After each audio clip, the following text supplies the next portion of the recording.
Hey everyone, welcome to another episode of Advocacy Hour. I am excited to be kicking off our month talking all about mental health.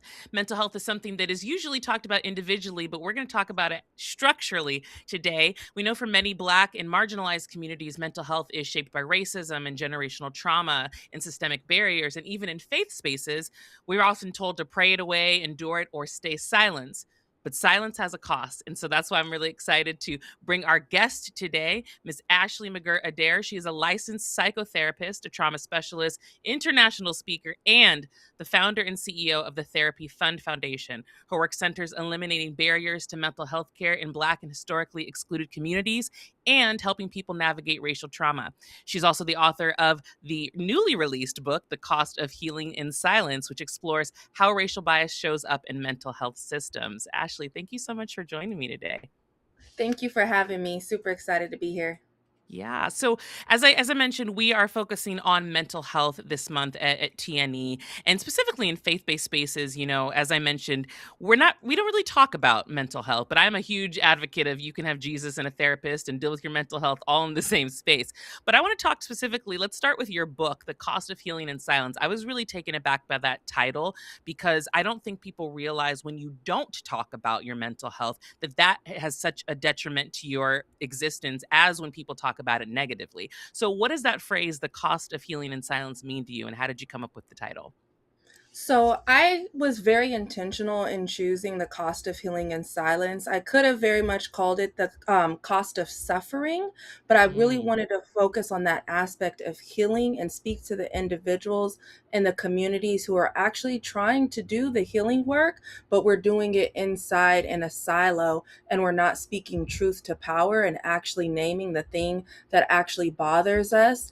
There's a lot of shame, guilt, and stigma still very much associated with actually mhm, going to therapy, actually getting help, whether it be taking medication, how we talk about people who are dealing with mental health struggles, mental illness, and actually naming mental illness. So it was very important for me to call it the cost of healing in silence because I've been a person who's tried to, manage my own mental health in a dark yeah. corner and put on that brave face, put on a smile, did all of the things, and nobody actually knew what I was experiencing or the work that I was trying to do. And I really want us to heal out loud. So that was why I named it that. Mm.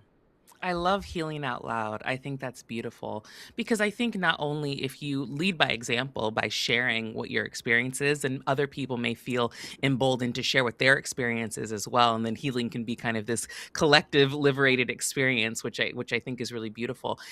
I love that you also have a focus on marginalized communities, and obviously specifically the Black community because that's the community that you're from. But why do you feel like marginalized communities specifically feel like they do have to suffer in silence when it comes to mental health? Well, it's been a very lived reality when we have actually spoken out and led voice to the harms and the ills that we're experiencing. It has hurt us. So, speaking specifically to the Black community, because I am a Black woman, when I look at the history of American chattel slavery, when individuals would appear to be down or depressed or crying, they would be beat. The slave master did not want to see a sad slave. And then fast forward, slavery's over, and oftentimes it's still passed down within the Black community where phrases like "shut up" or "I'll give you something to cry about" are Mm, said out loud. And so that's why it was really important for me to focus on communities that have been historically excluded, especially looking at the medical apartheid that has been done on Black and yeah. brown bodies.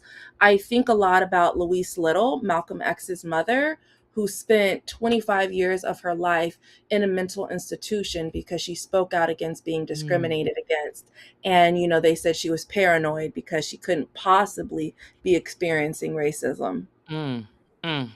And that goes into the conversation on racial trauma, right? And how that it passes down first and foremost. We there's plenty of studies that show that racial trauma passes down, and it's a deeper conversation that people do need to have. But how would you define racial trauma in a way that people don't necessarily understand, because it is complex, but it also is kind of simple in just explaining what our everyday experiences can be. It could be something little or egregious. It's not just being called a derogatory word or being kept out of certain spaces. There are other things that really are the variables of racial trauma. So I'd love to you to just kind of talk to that a little bit.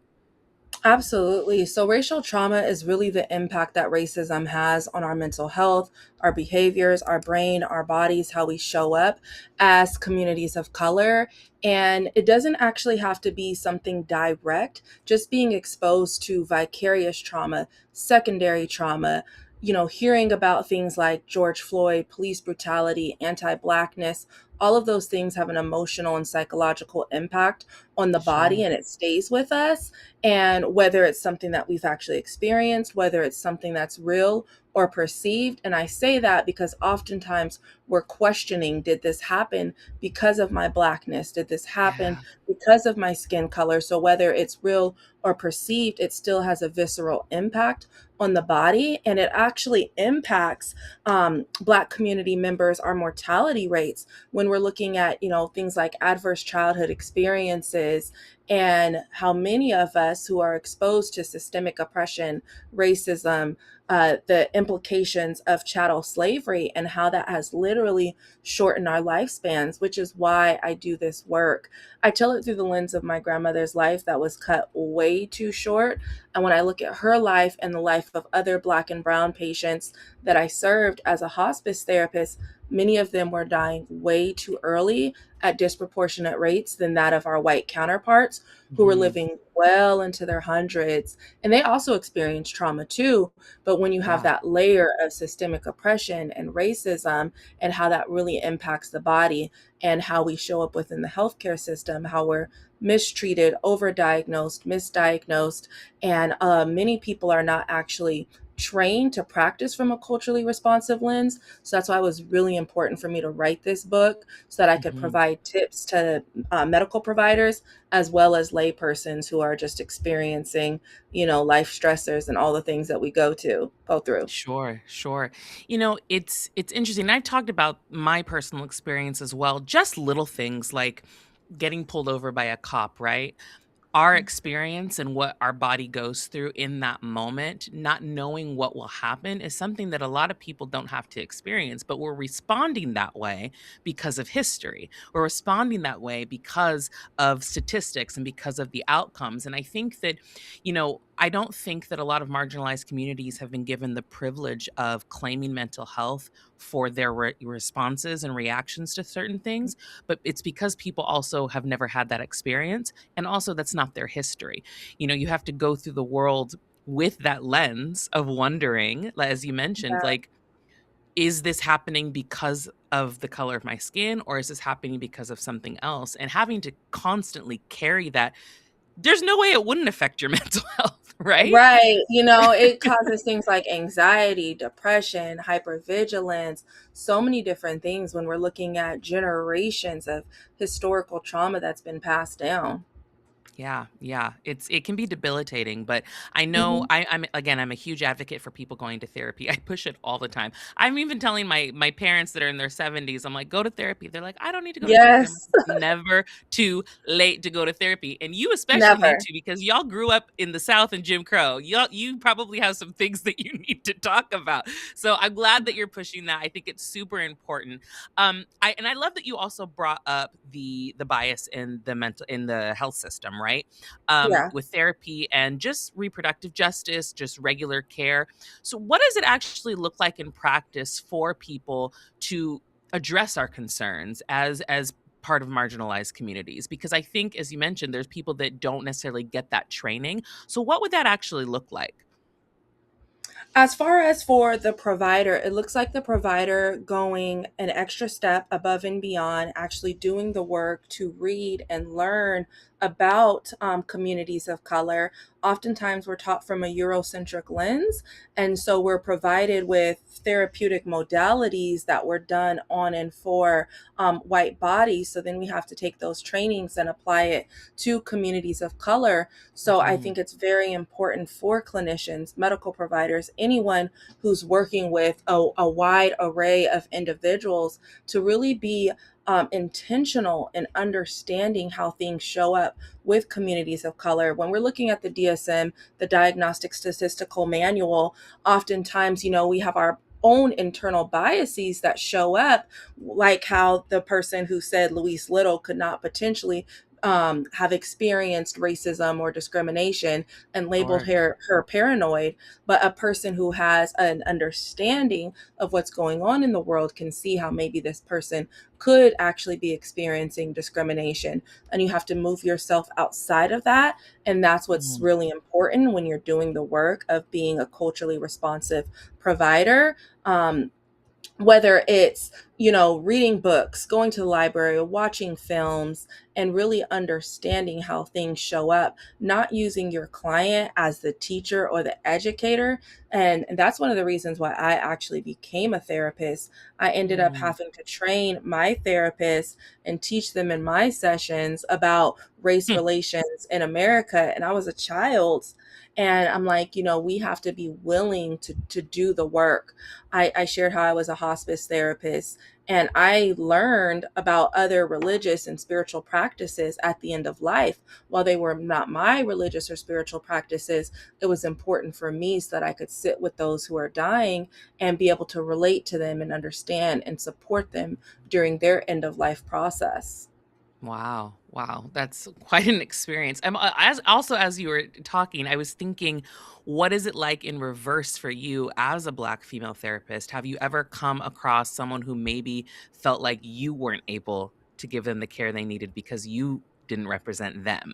Because I know, and I'm saying this Yeah. because for me, it was very important to find a Black female therapist. It was very important for me to find a Black female doctor because I Mhm. have always felt safer in spaces and getting care from people that looked like me and that would understand where I'm coming from. So I'm curious if you've ever had any pushback or discomfort from people. And obviously I know you can't share Yeah. specific stories because of your clients, but if you've ever had that experience where it's been Yeah, uncomfortable for you in absolutely. reverse. I've worked in literally every setting there is. I've worked in prisons, psychiatric hospitals, skilled Mm, nursing facilities, and I remember when I was in the prison is one of the most segregated systems. And so I'm going in sure. and I'm working with, white supremacists, skinheads, things of that Mm, nature. They have to see me and they're looking at me, a young Black woman, you can't help me. But of course, I'm the only clinician that's in the prison at the time. So they right. either talk to me or they don't. And so there was a lot of resistance within that group and just many of the cultural dynamics that are just within the prison system, because again it's a very segregated system there. And then even I think about some of the skilled nursing facilities that I worked at. I worked in one in Seattle that was a pretty wealthy community, so most of the people there was predominantly white, extremely wealthy. And everybody there, you do your initial PHQ-9, get a baseline, see how they're feeling. If they score high to where they may have some anxiety or depression on some of those initial assessments, then they would have to come and talk to me. And a lot of them would be looking at me like, you can't help me, Mm, And yeah. so I've gotten resistance for the most part within the places that I've worked. A lot of people are really happy to see me because they've never seen a Black female therapist. Hmm. But I will say within the prison and within that skilled nursing facility that I worked at, I did definitely see a lot of resistance.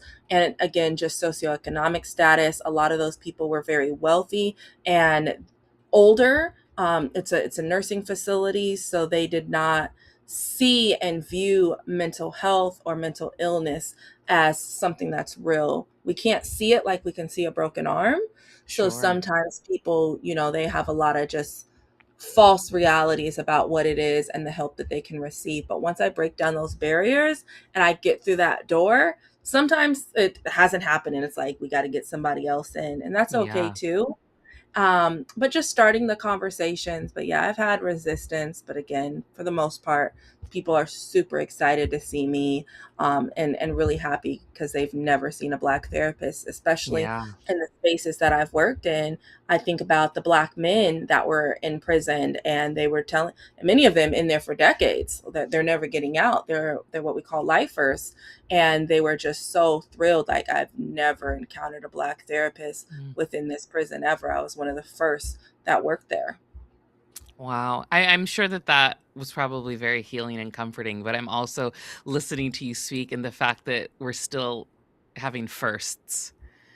You know what I mean? It's crazy that you would be the first Black female therapist that some people have encountered, and it just shows that how important representation is across fields, across mediums, right? We need all types of people showing up and representing so that people do feel safe and taken care of. TNE is a faith community, and I know in a lot of faith communities, like I mentioned before, a lot of people are just encouraged to pray, just Yeah. pray the pain away rather than actually going out and seeking care, because there's this stigma that if you do go and seek care, you're somehow ignoring God or defying God or not trusting God, which I think is, a bunch of BS. But have you seen faith intersect with mental health in a positive way with maybe your clients or just in other spaces that you've been? Because a lot of our listeners are coming from that space. And so I want to make sure that they know that that is a positive route to take and you're not abandoning your faith. If you decide to get mental health care and to see a therapist, it doesn't mean that you're challenging God or you don't care what God thinks or feels, but you're also trying to, I mean, again, for me, I'm like, faith without works is dead. And to me, the work is going to going to take care of your mental health so you Yes. can show up. Yes. So I would just love for you to speak on that a little bit. I always say that faith without works is dead. You can pray and see a therapist, and that is so important, especially when we're talking about Black communities and other communities that have been historically excluded, because faith has always been a source of survival within the Black community. But survival is not the same as healing. Yes, we've been surviving, Yes. we've been doing the thing, but it comes at a cost. And that is why I named my book The Cost of Healing in Silence, Yeah. because while we're surviving, we're not actually doing the work. And I'm always clear in that therapy is not a replacement for faith, it's really a companion to it. And, Mm. God works through therapists, through community, and through care systems. And I really love my home church. My pastor always, brings in therapists like myself. On Sundays, they'll have like different vendor tables, and they'll have like NAMI there, Sound Mental Health, other organizations, because he's very clear, while he can come to you and provide the pastoral counseling, it's different than actual clinical based counseling. And you can do both. It's not one or the other. We don't have to put one another against each other. And I love that I'm seeing more and more churches that are talking openly about mental health and Yeah. encouraging people to actually seek a therapist. And, it starts with the leadership teams. Like I said, my pastor, he speaks about this openly, and he's very clear. Like, I'm not a therapist. I'm here and I'm preaching. There's this, but I also want to um, broaden your horizon and let you know the other things that are available to you, and that there are clinicians like myself that are practicing from an anti-oppressive psychotherapeutic lens and are doing the work to ensure that we're not harming communities of color or anybody else.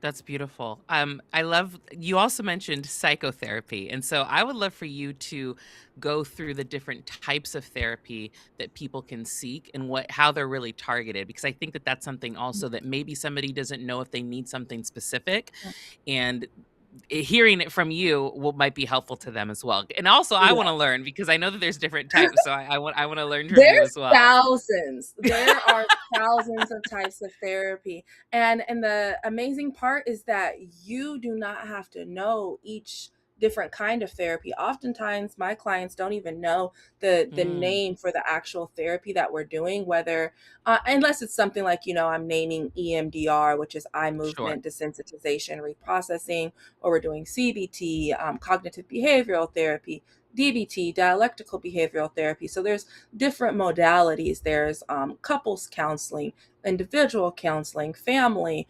I named pastoral counseling, which is something Yeah. that, preachers will do, and, psychotherapy. And it's also different based on your education level. So I'm a master's level clinician. There's also PhDs, there's psychiatrists, people who will do like medication management or prescribe medication.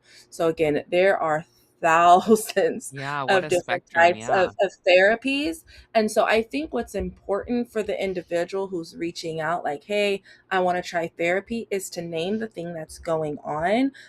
Do are you having relationship issues? And in that case, you might want to seek a relationship therapist. Did you just move? You're having difficulty acclimating to a new environment. Mm, Did you just get laid off and you're experiencing the grief of a job loss?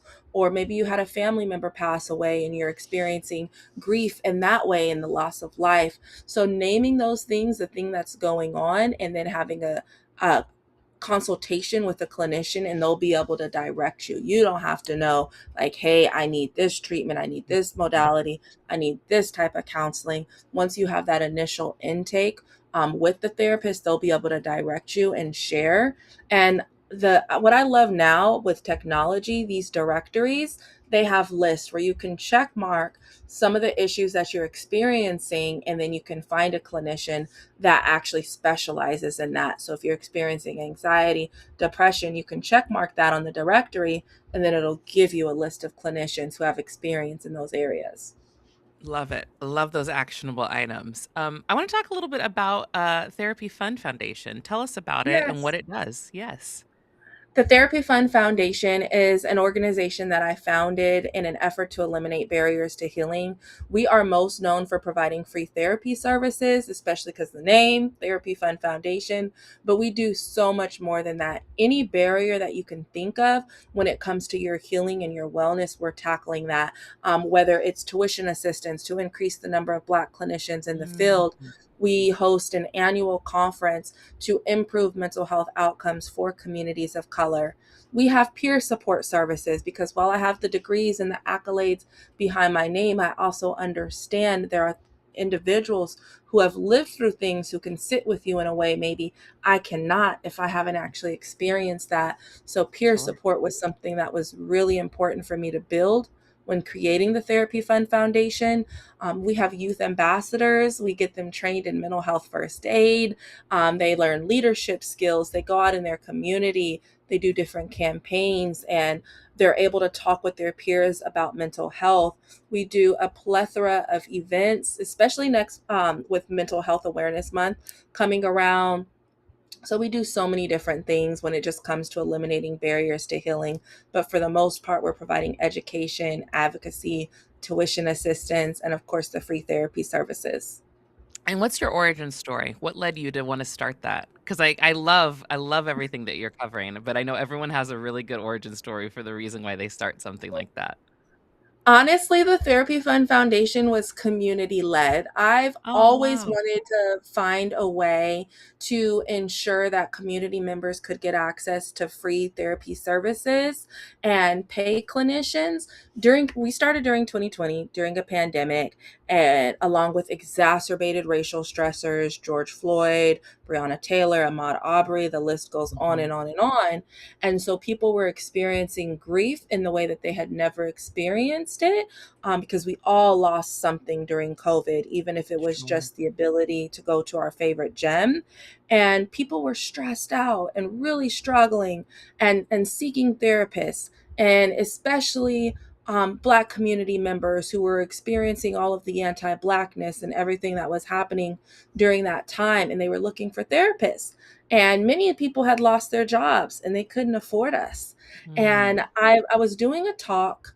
I do a lot of different talks around race and social justice, and someone asked me, what could we do to help Black people during this time? And I was like, well, you could pay for them to get free therapy. And so he sent me $10,000 and was like, use it. Wow. Yeah, he was like, use this for your Black patients to get free therapy. And I posted about it on social media, and so many people wanted to give. I created a GoFundMe. It raised like almost $100,000 in 24 hours. And it Wow. just grew really rapidly. And the Seattle Storm, they reached out. They were like, we want to support you. We only really support nonprofits. And of course, I go back to social media and I share. And so many people were messaging me like, I would love to fiscally sponsor you. And I'm a person, I Mm. don't know, I like to do hard things. And I was Yeah. like, Me too. let I me get it. figure this nonprofit thing out. Maybe I could, Yeah. everybody's like, I'll just fiscally sponsor you. Like, and I was working for a nonprofit at the time, doing Mhm. hospice therapy. And so from that, it just spurred. And I remember it's like, okay, you need your bylaws, you need your mission. And I wanted it to be bigger and just free therapy. And that's ultimately how it started. It was community. It was people asking, how could we support Black people during this time?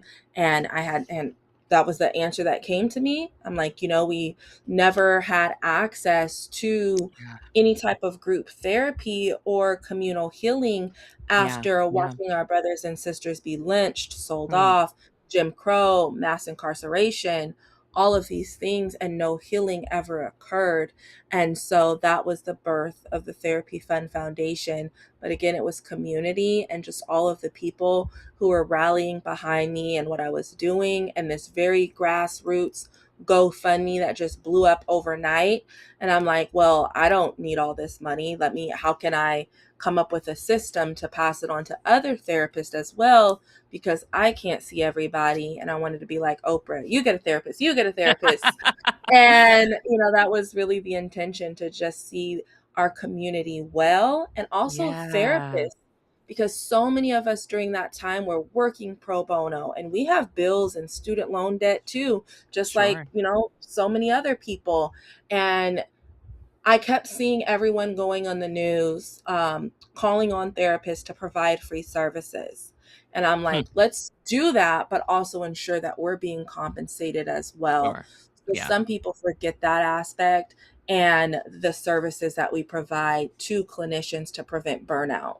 Yeah. I always worry about therapists' mental health because you're Yeah. absorbing so much of other people's trauma and experiences. So I hope therapists also have therapists. That's what I Yes, say. I have my own therapist. We have a group that's also a part of the Therapy Fund Foundation.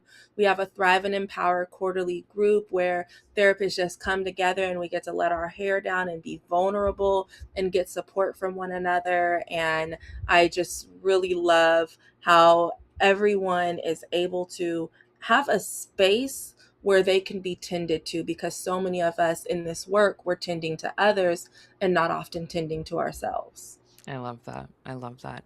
I always think that healing from any form of trauma happens in community, and that should happen in community, and that is the best way to get past whatever you're going through. So what does healing look like when it's not happening in isolation? And how can people find, maybe they're not ready to have an individualized therapist, but they do want to be in community? How can people start to move towards that step if they're just a little bit hesitant? Because I know it is a big step to like start to talk Yeah, openly about things that you're going through, but maybe there are some steps or some tips that you can give that might encourage people to make that next step.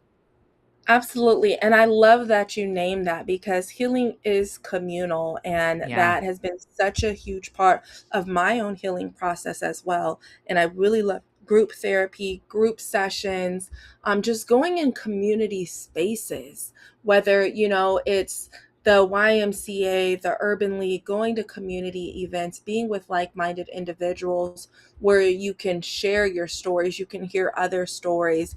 I always say that I was raised in the library. I have a special place in my heart for libraries, and they are always having free events. So I always Yeah. say, check out your local library, check out the events. You can connect with local community members, find out what's going on. And many, many libraries offer so many different offerings around mental health services. Also, this is a faith-based podcast, going to your church, the church groups, youth groups, different things of that nature, and just going out there, even if you don't actually speak up first, just hearing others and Yeah. ensuring, that you are giving something, you are leaving with something. And I think that is so important. And it doesn't always have to be a big group. It could be you and one other person, you and a few people, a book club. I love that. I've been talking with different people who host book clubs with my book having just been released, and that has been such a form of communal healing for the individuals that I've been speaking with.